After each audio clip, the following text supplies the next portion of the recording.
Bienvenidos al quinto episodio de Bajo el Radar.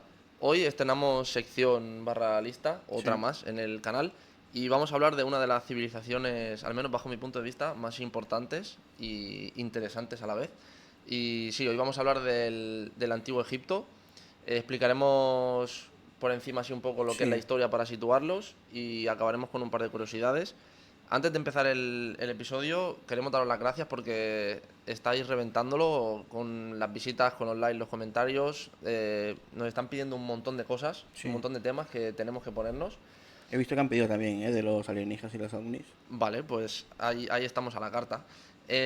Deciros que a partir de este episodio, si cuando lo veáis os gusta y queréis que nos centremos más en esto o en alguna curiosidad, porque como sabéis, el mundo de las civilizaciones y de los reinos antiguos es, Muy largo, muy muy, extenso y nos sí. podríamos centrar solo en ciertas curiosidades. Así que empiezas tú hoy, Sí, dale, perfecto. Voy a hablar un poco del Imperio Egipcio, ¿vale? Así ¿vale? por encima para entrar en... ¿Vale? El Imperio Egipcio comienza en el año 3150 a.C. y termina aproximadamente en el año 30 a.C. Lo que es el Imperio Antiguo, que sucedió entre el año 3000 y 2500 a.C., ¿vale? Egipto se extendió desde el desierto de Nubia hasta el monte Sinai. Vale, La capital del imperio era Memphis, pero esto en el imperio antiguo, porque luego cambia. ok, Durante esta época los egipcios construyeron las pirámides, sobre todo las importantes, digámoslo así, que se llama Keops, Kefren y Miserinos, ¿vale? Ahora nos pasamos al imperio medio, entre 2050 y 1700 a.C. Durante el imperio medio, Tebas era la capital, ¿vale? Cambió. ¿Por qué? Porque Tebas estaba situada en el centro del imperio. En aquellos años el pueblo vecino, que se llamaba Ixos, invadió lo que es el Bajo Egipto y permaneció durante 2 siglos. vale. Vale. Ahora nos vamos al Imperio Nuevo, que es ya la parte final, digamos, de lo que fue la civilización de Egipto, que sucedió entre 1554 a 1085 a.C. A lo largo de estos años, las ciudades egipcias crecieron. De este modo, los egipcios conquistaron otros territorios y ganaron poder. También desarrollaron lo que es la educación, el arte y la política. Ok. Ahora te digo los tres faraones más importantes en esa época, que fueron Tutankamón, Ramsés II y Ramsés III. Vale, a partir de esto de los faraones, ahora después explicarás Sí, lo que era, pero bueno, la gente ya imagino que... sí, ahora mismo voy a eso. Voy a explicarle un poquito también de lo que fue la organización social Vale. en esa época, ¿vale? Que lo vamos a formar como si fuera una pirámide. Vamos a empezar de abajo, que era lo más bajo. Y abajo, al ser una pirámide, imagino que el último escalón, por así decirlo, ¿Mm? aparte de ir de menos a más estatus, ¿Mm? abajo imagino que habría más gente que arriba. Claro. Vale. Bueno, empezamos desde abajo, que eran en la parte baja de la pirámide social, siempre estaban los esclavos, Hmm. ¿vale? Que eran sobre todo prisioneros de guerra y eran los menos importantes de la sociedad. Luego, por encima de los esclavos, se encontraba lo que es el pueblo, Vale. ¿vale? Que estaba formado por comerciantes, artesanas, agricultores y pastores. Luego, por decir, en el tercer piso de la pirámide estaba el ejército, que Ok. estaba sobre el pueblo. Básicamente, como el nombre lo dice, lo que sí era proteger al pueblo, ¿vale? En caso de guerra y todas estas cosas. Por encima del ejército se encontraban los nobles, que los nobles estaban formados por los sacerdotes y los escribas, ¿vale? Te explico un poquillo. Los sacerdotes eran los más importantes después del faraón, ya llegaremos ahí, Vale. eh, porque sabían sobre religión y magia. Lo que son los escribas apuntaban los hechos de la vida diaria de Egipto, o sea, la Vale, vida cotidiana. dejaban constancia de la Sí. civilización. Luego pasamos a lo que es la cabeza de la pirámide, que es, digamos, lo más importante, lo que a mucha gente le gusta y la trae, que son los faraones. ¿Vale? Básicamente el faraón era el representante de Dios en la tierra y tenía el máximo poder. Vale, yo, escuchando lo que me has ¿Mm? explicado, puedo asociarlo bastante a siguientes eras o edades, lo típico que te enseñan en la escuela de la Edad Media, la Edad Antigua. Sobre todo en la Edad Media, la pirámide es igual. O sea, los esclavos Sí, son... como pasa en cada civilización, pero con distintas formas de verlo, que está bueno, la nobleza, el ejército, en estos casos serían, en vez de faraones, los reyes, ¿sabes? Vale, Y cosas como eso. ok. Vale, pues una vez os hemos puesto un poco en situación para que centréis y ubiquéis más o menos lo que fue el imperio egipcio.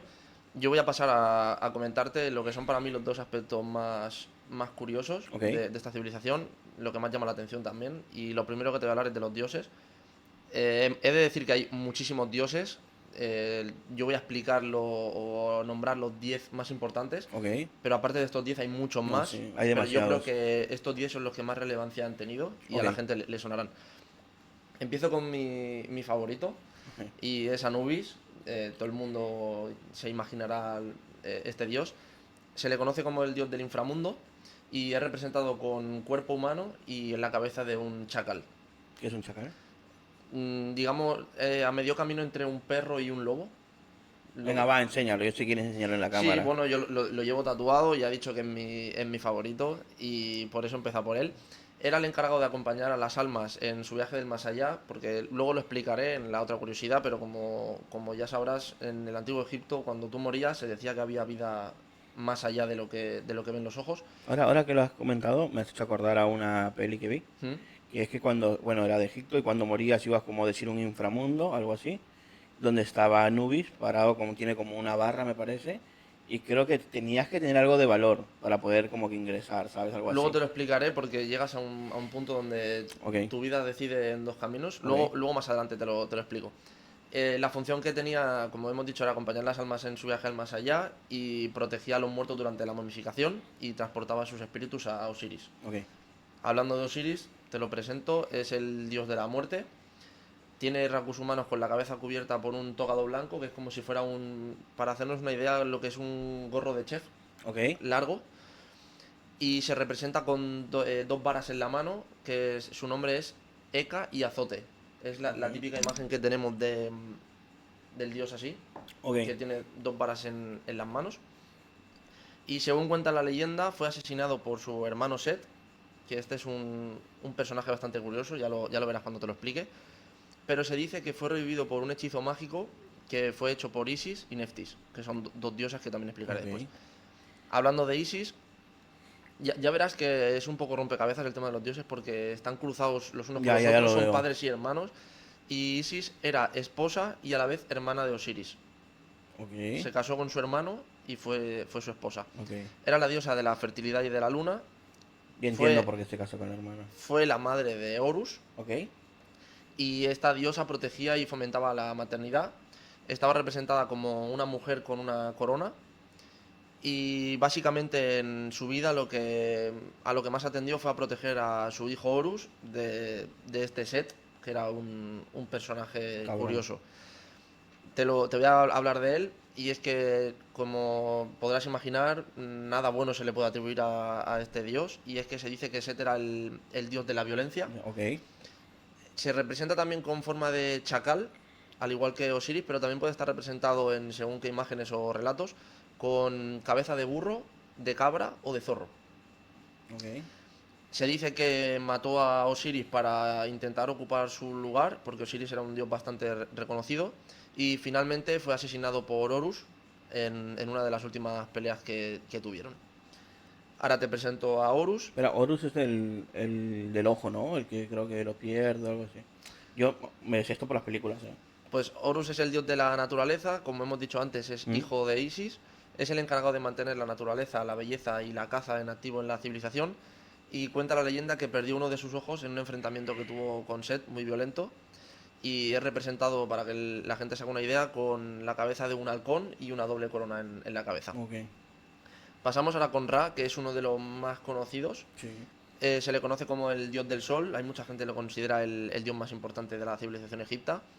Representado con una cabeza de halcón también, y encima de su cabeza tiene una gran esfera roja rodeada por una serpiente. Ok. Junto a Set se dice que viajaban en un barco defendiendo ataques de una criatura, un monstruo, lo describen ellos, que se llamaba Apopi, que tiene figura es un gran reptil, como un cocodrilo, un caimán enorme, que intentaba destruir lo que es el mundo Ese era Ra con egipcio. Set. Sí, los Set dos. el dios de la violencia. Sí, Ok. viajaban en un barco que tenía Set Ujú, y defendían los ataques de este monstruo. ok. Ahora pasamos con Neftis. Antes de continuar, he de decir que me ha sorprendido porque estaba, por así decirlo, equilibrado, repartido. Sí, En la mayoría de las culturas, la mayoría de claro. dioses son hombres. Y aquí, con toda la información que he encontrado y lo que cuentan, había tanto hombres como mujeres. Y Neftis era la guardiana de lo que se dice el lecho funerario y era la encargada de custodiar las momias y las tumbas. Ok. Era madre de Osiris y este Osiris fue hijo de Neftis y Set. Eran hermanos, se casaron y tuvieron a Osiris. Vaya lío me ha hecho en la cabeza ya, ¿eh? Es difícil, es difícil. Em, se dice también que era hermana de Isis y Osiris. O sea, hay leyendas que cuentan que es madre de Osiris y a la vez su hermana. Vale, Luego hay que decir que, claro, todas estas leyendas, saber cuál es cierta y cuál no, claro. y de verdad. Y esta, en cuanto a la representación física, era otra vez con una cabeza de halcón y un milano.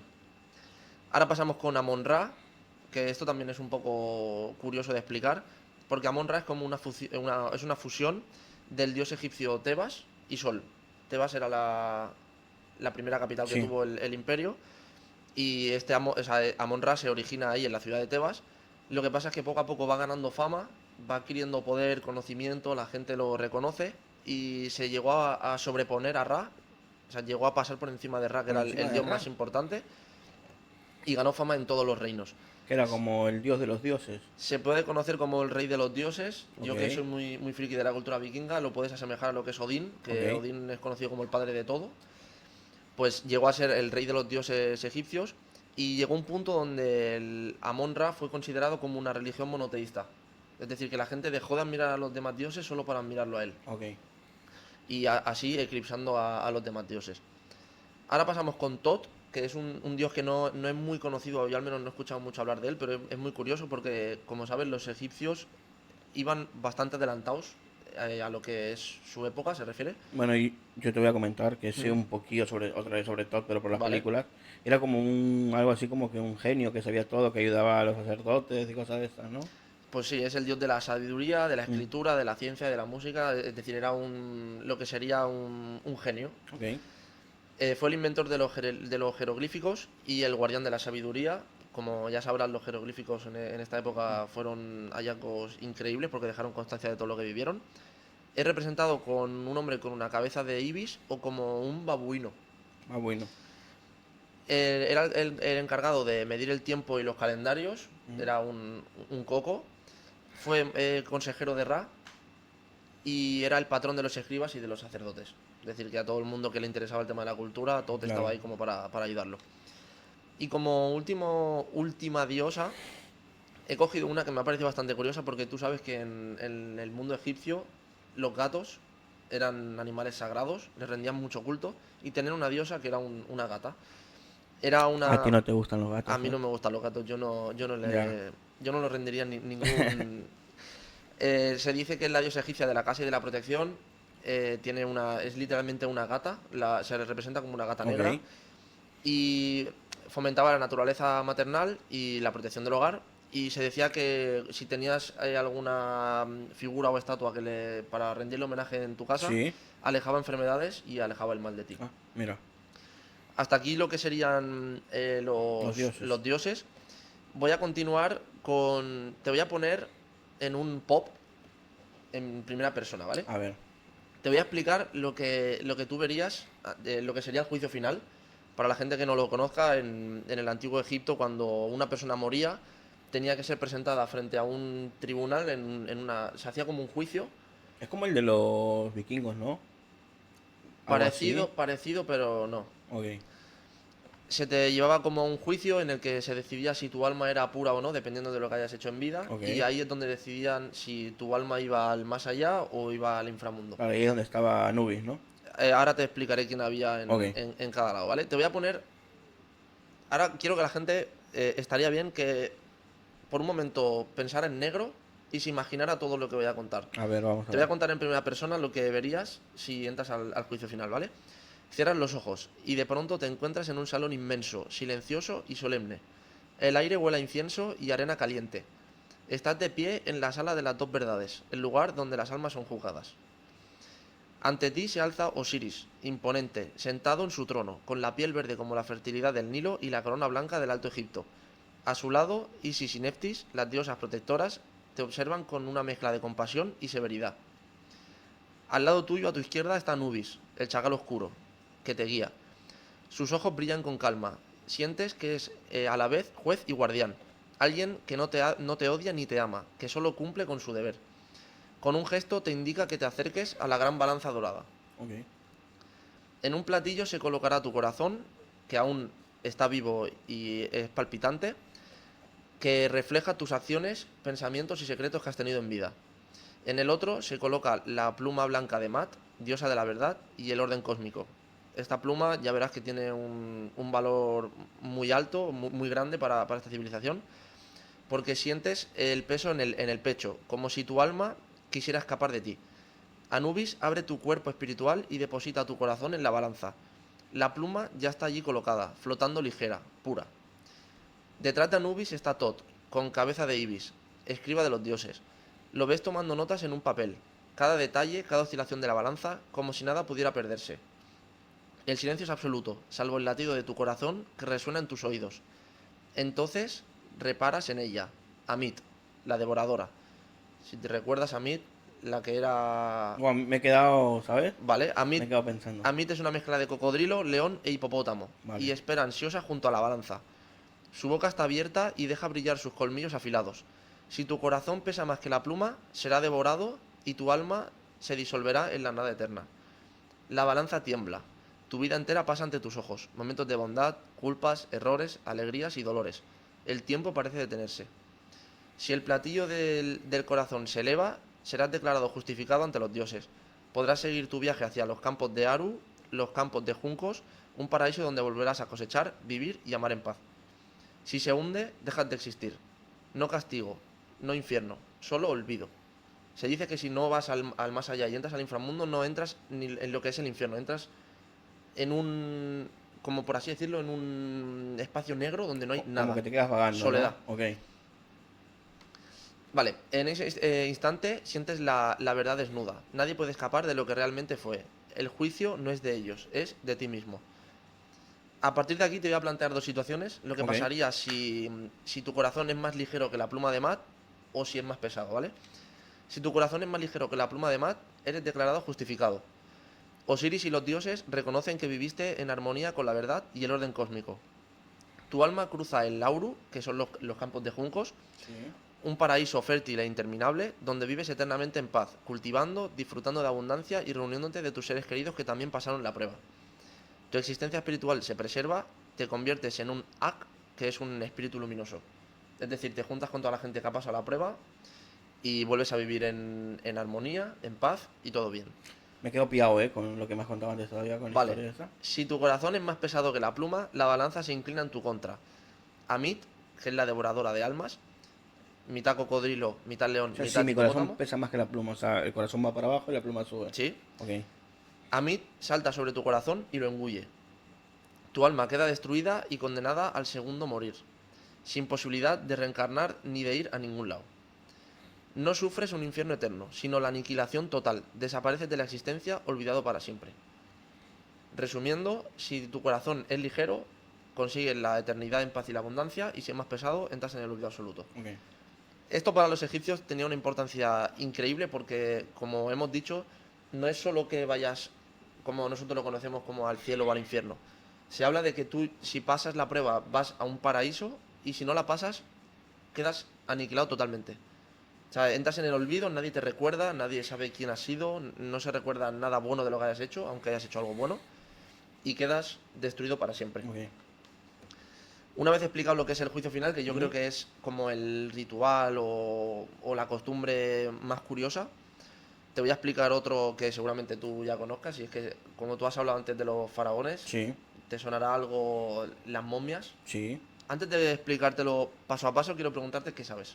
Ok. Bueno, las momias, lo que es la momificación, ¿verdad? ¿Mm? Lo que yo sé, tampoco sé mucho, que cuando mueres en Egipto, ¿no? No sé si cualquier persona o los faraones, cosas de estas importantes, los envolvían como que en una tela, como para preservar ¿Mm? el cuerpo, y yo sé que los ponían en tumbas con sus joyas. pero de Vale, ahí no sea más, la verdad. vale, bueno, está bien como idea. Pues te lo cuento paso a paso, ¿vale? El Ok, primer paso es la extracción de órganos internos. ok. Se retiran las vísceras y los pulmones, que se colocan en vasos canopos, cada uno protegido por un dios. Se coge cada órgano y se mete como en tarros, para que lo entendamos así a bote pronto, y se representa como a un dios en cada órgano para que preserve los órganos y se mantengan. El cerebro se extraía por la nariz con ganchos y generalmente se desechaba. ¿Por la nariz? Esto en muchas películas y en muchos documentales sale que introducían ganchos, Mm, como cuando te haces una PCR, pero si la PCR te llegase al cerebro, y con el gancho cogían el cerebro, te lo sacaban por la nariz y el cerebro se desechaba, no servía para nada. vale. El corazón a veces se dejaba en el cuerpo porque era considerado el centro del alma. Esto no quiere decir que en todas las momificaciones el corazón quedase dentro, había alguna que lo sacaban, pero como el alma era algo muy sagrado para ellos, había veces que el corazón se quedaba dentro. El segundo paso era secar el cuerpo, y es que se cubría el cadáver con natrón, que es una mezcla natural de sales que recogían el desierto, y durante unos 40 días se procedía con la cubrición del cadáver para deshidratarlo, para que el cuerpo quedara seco. Podría ser como lo que ahora actualmente es el formol, que es que te mantiene el cuerpo para que no se deteriore, algo así, ¿o Podría no? ser, pero el formol está lleno de químicos Claro. y en esa época con lo natural que encontraban se apañaban. La tercera parte es el vendaje, lo típico que todos Mm, conocemos. Tras el secado el cuerpo se reinaba con resinas y telas para mantener la forma. Luego era envuelto cuidadosamente con vendas de lino y a ok. menudo impregnadas en aceites aromáticos, porque como te he comentado en el juicio final, lo primero que verías y notarías es silencio y aroma a incienso. Ok, El tema de los aromas y las especies también era muy curioso para ellos. Y entre las capas se colocaban amuletos para proteger al difunto. ok. Igual que al lado del sarcófago o de la tumba colocaban joyas o objetos que podrían ser útiles en tu vida en el más Mm, allá, entre las telas también. Y la última parte, que sería la ceremonia final, el cuerpo ya momificado se coloca en sarcófagos decorados con símbolos religiosos y se realizaba el ritual de la apertura de la boca que devolvía los sentidos al difunto para el más allá. Una vez tú estabas ya en el sarcófago, lo abrían, te abrían la boca y se dice que con este rito volvía a entrarte lo que necesitabas en el mundo del más allá. ok. Ahora te voy a comentar lo que me has preguntado antes de si a todo el mundo se le realizaba la momificación. El tema de los faraones, todos, porque eran personas de gran poder Como el y... rey, ¿no? En Sí, realidad. básicamente. Principalmente la nobleza, era gente que tenía dinero, porque el proceso de la momificación no se lo iban a hacer obviamente a un, Claro. a un plebeyo, a un Mm, esclavo. El tema después era el tipo de momificación o dónde querías que estuviera el sarcófago. ok. Como todos sabemos, lo que son faraones como Tutankamón, Ramsés, están en las En pirámides. pirámides más Sí. famosas y más grandes, pero no todos eran en pirámides.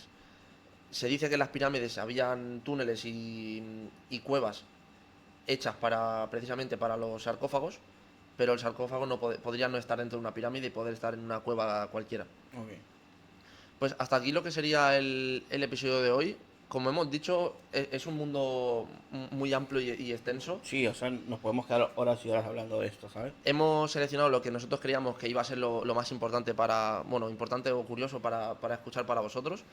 Si queréis que nos adentremos más en cualquier aspecto, ya sea... Bueno, yo quiero comentar que he visto que a la gente que ha visto el vídeo pasado Mm, les ha gustado mucho lo que es el mundo de los alienígenas, de los ovnis.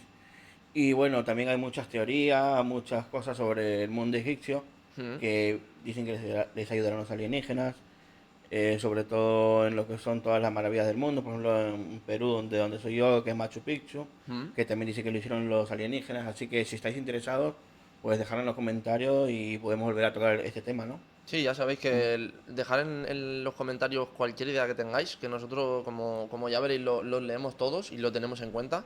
Y igual que el tema de los alienígenas, si con esto os queda alguna duda o, oye, explicar alguna anécdota o explicar cómo O, sería un día en la vida de un o cómo se egipcio. hicieron las pirámides o cualquier cosa que eso Hay sepa. mil aspectos de los que podemos hablar y os tendremos en cuenta. Y lo de siempre, ya sabéis que un like y la suscripción nos ayudan un montón ahora. En los comentarios dejar lo que penséis que sea interesante. Y nos vemos la semana que Sí, viene con más. perfecto. Chao.